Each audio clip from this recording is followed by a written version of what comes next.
and psychologists have spent decades putting a name to that wiring. They call it the Dark Triad. 3 traits hiding in plain sight, and almost everyone, including most of the people who have them, gets the single most important part completely wrong. So stick with me, because by the end of this, you're going to understand exactly what you're working with. Here's the strange part. These 3 traits were never discovered together. They were found separately by different people in different centuries. One is named after a schemer, one after a myth, and one after a mask. Let's take them one at a time. Start with the schemer. Picture Florence, Italy, 500 years ago. There's a diplomat named Niccolo Machiavelli, and he has just lost everything. For 14 years, he served the Florentine government faithfully. Then, almost overnight, the powerful Medici family seizes the city, and just like that, he's finished. He's fired, then arrested, then tortured, and finally dumped on a tiny farm outside the city, broke and humiliated. But Machiavelli isn't the type to just sit there and take it. So, alone and bored out of his mind, he picks up a pen and writes a short little book, then hands it to the new ruler as a gift. It's a how-to guide for holding on to power, and he calls it The Prince. Now, books of advice for rulers were nothing new. They were practically their own genre, politely called mirrors for princes. But Machiavelli's version was different. It was cold. A leader, he wrote, should be willing to lie, to manipulate, to strike first before the other guy even thinks about it. And in his most famous line, he argued it's safer to be feared than to be loved. Though he added one warning everybody forgets. A smart ruler avoids being hated, even while he's feared. The book was so ruthless that his own name turned into an insult, one we still use today. And it was so dangerous it wasn't even published until years after he was already dead. Now fast forward to 1970. 2 psychologists get curious about that exact mindset. They take Machiavelli's coldest ideas and turn them into a personality test. And the people who nodded along, who agreed that, yeah, that's just how the world works, scored high on a trait they named after him, Machiavellianism. It isn't really about being evil. It's about seeing life as one big chessboard, where everyone else is just a piece to be moved.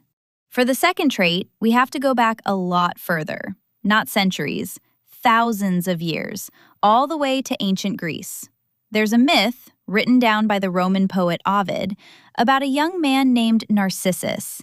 And Narcissus is beautiful, impossibly beautiful, and he knows it. People fall for him constantly, and he turns every single one of them away.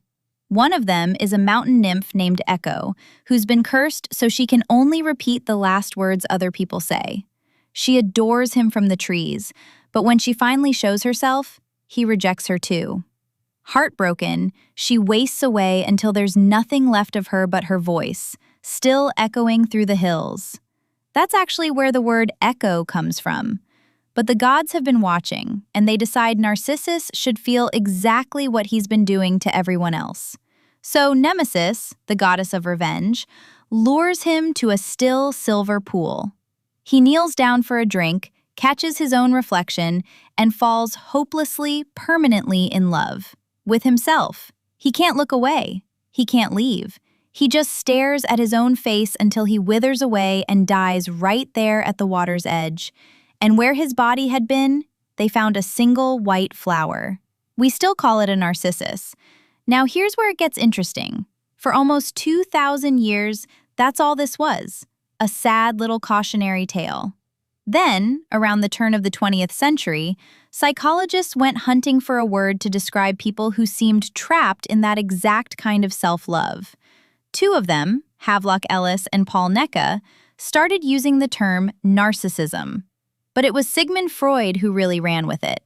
In 1914, he wrote an entire essay called On Narcissism, and his big claim was that this isn't some rare condition at all. A little bit of it lives inside every one of us. He was pointing at a very specific kind of person. Someone quietly certain they're special. Someone who needs to be admired. Who hungers to feel important, to be seen, to matter just a little more than everyone else in the room.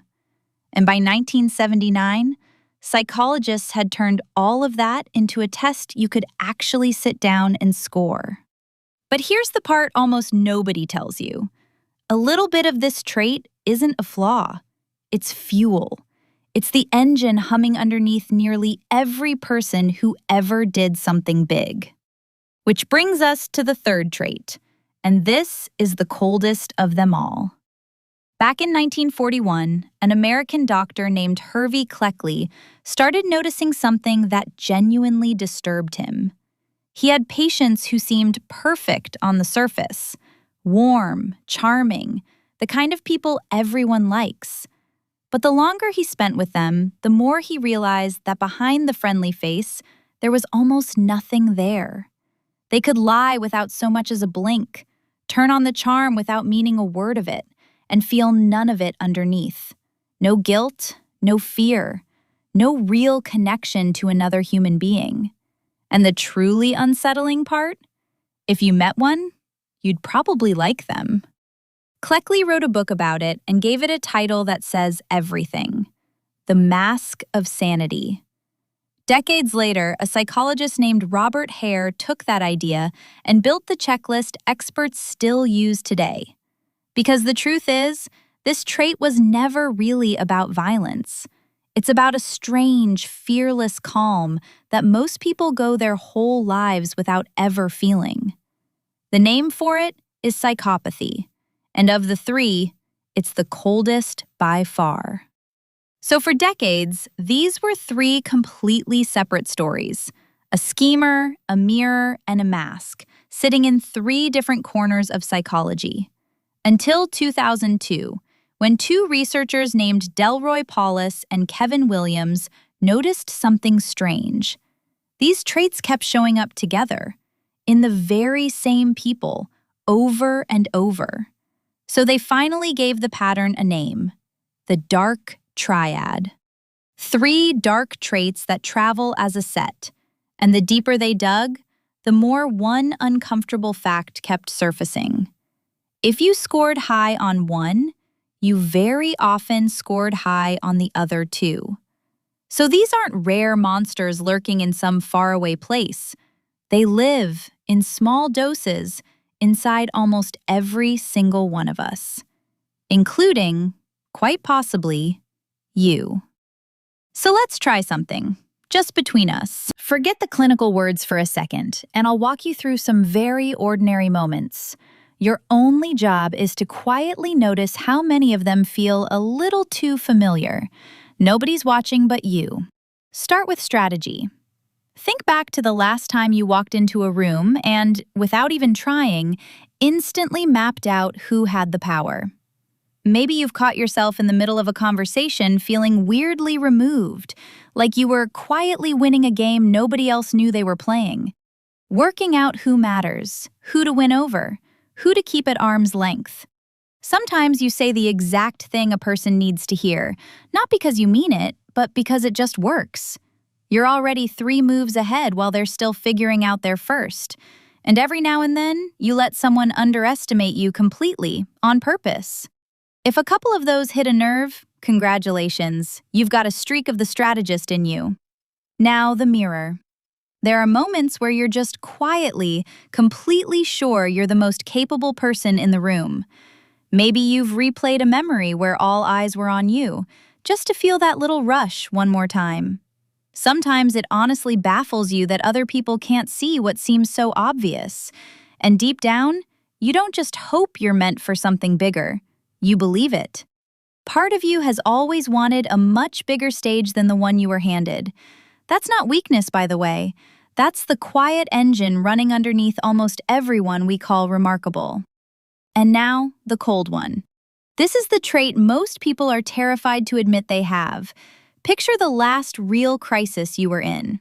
There's a decent chance that while everyone around you was losing it, you actually got quieter, calmer, clearer. You've probably made a cold, clean decision that others just couldn't, precisely because your feelings stayed out of the way. Maybe you've watched someone fall apart right in front of you and felt more like an observer than a friend. or felt almost nothing in a moment where you were supposed to feel guilty. You might even notice you're drawn to the exact kind of risk that sends everyone else running.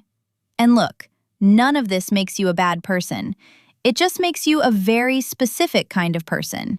So take a breath, because here's what almost nobody tells you. You probably assumed these three things are separate, that maybe you've got one of them, sure, but not the other two.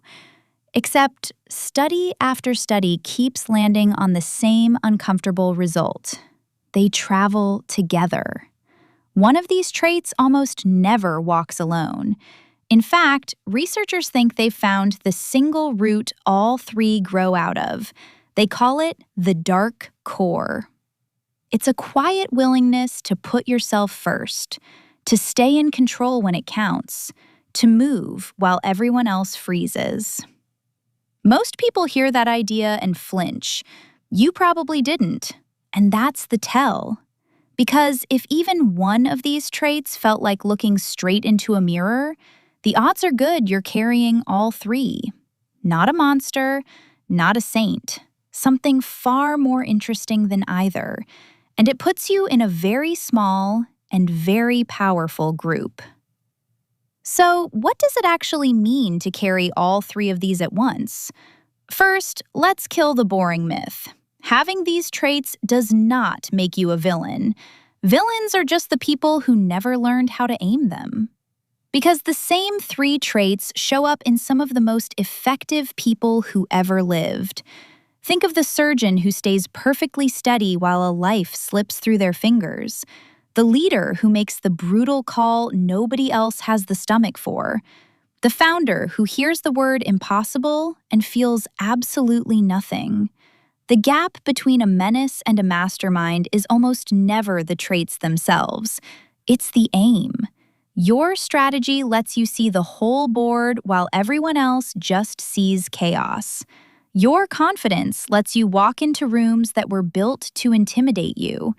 And that coldness, the part you were most afraid of, is the thing that keeps you standing upright when the pressure would flatten anybody else.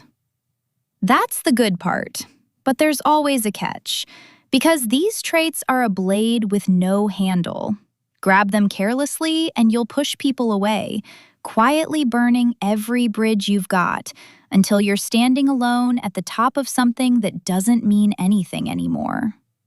The world is full of people who had the gift and never learned to point it in the right direction. The rare few who actually master it all tend to do one strange, simple thing. They hold on to the strategy, the confidence, and the calm. And then they aim the whole package at something genuinely worth building. Not to hurt anybody, just to stop letting the world shove them around. Because raw power with no direction is just noise. So maybe you're not one of the few. Maybe only one of those three colors lit up for you today. And honestly, that's its own kind of gift. But if all three of them felt like staring straight into a mirror, then it's worth understanding exactly what you're holding. It isn't a diagnosis. It isn't a flaw. It's a rare, difficult, genuinely powerful instrument, sharp enough to carve out a life most people can only imagine from the outside. The kind of edge most people will never even have to learn to control. Which leaves just one question that actually matters. Now that you know it's in there, sitting quietly inside you, what are you finally going to do with it? If this made you see yourself even a little differently, then you already know what to do. Stick around. There's a lot more going on inside your head than you think.